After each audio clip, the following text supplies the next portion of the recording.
ನಮಸ್ಕಾರ. ನಮ್ಮ ಜ್ಞಾನಸೂತ್ರಂ ಯೂಟ್ಯೂಬ್ ಚಾನೆಲ್ಗೆ ನಿಮಗೆ ಮರಳಿ ಸ್ವಾಗತ.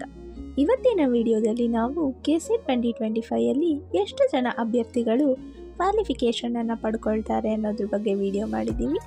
ಈ ವಿಡಿಯೋನ ಶುರು ಮಾಡೋಕ್ಕಿಂತ ಮುಂಚೆ ನೀವೇನಾದರೂ ಇನ್ನೂ ನಮ್ಮ ಚಾನಲ್ಗೆ ಸಬ್ಸ್ಕ್ರೈಬ್ ಆಗಿಲ್ಲ ಅಂದರೆ ಈ ಕೂಡಲೇ ಸಬ್ಸ್ಕ್ರೈಬ್ ಆಗಿ, ವಿಡಿಯೋಸ್ನ ಲೈಕ್ ಮಾಡಿ, ಹಾಗೆ KCET ಬರೆದಿರುವಂಥ ನಿಮ್ಮ ಫ್ರೆಂಡ್ಸ್ಗೆ ಈ ವಿಡಿಯೋನ ಶೇರ್ ಮಾಡಿ. ಬನ್ನಿ ವಿಡಿಯೋನ ಶುರು ಮಾಡೋಣ. ಈ ವರ್ಷ ಅಂದರೆ 2025ರಲ್ಲಿ KEA ಅಥಾರಿಟಿಯವರು ಬಿಟ್ಟಿರುವಂಥ ಡೇಟಾ ಪ್ರಕಾರ ಬಂದಿರುವಂಥ ಟೋಟಲ್ ಅಪ್ಲಿಕೇಶನ್ಸು 1,34,000.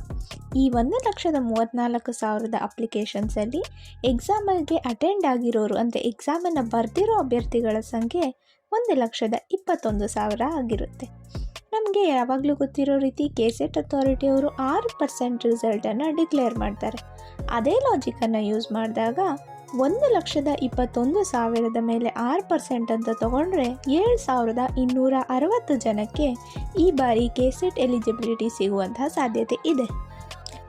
ಈ 7,260 ಜನ based on cut off marks ಎಲಿಜಿಬಿಲಿಟಿಯನ್ನು ಪಡ್ಕೊತಾರೆ ಅಂತ ಹೇಳ್ಬೋದು.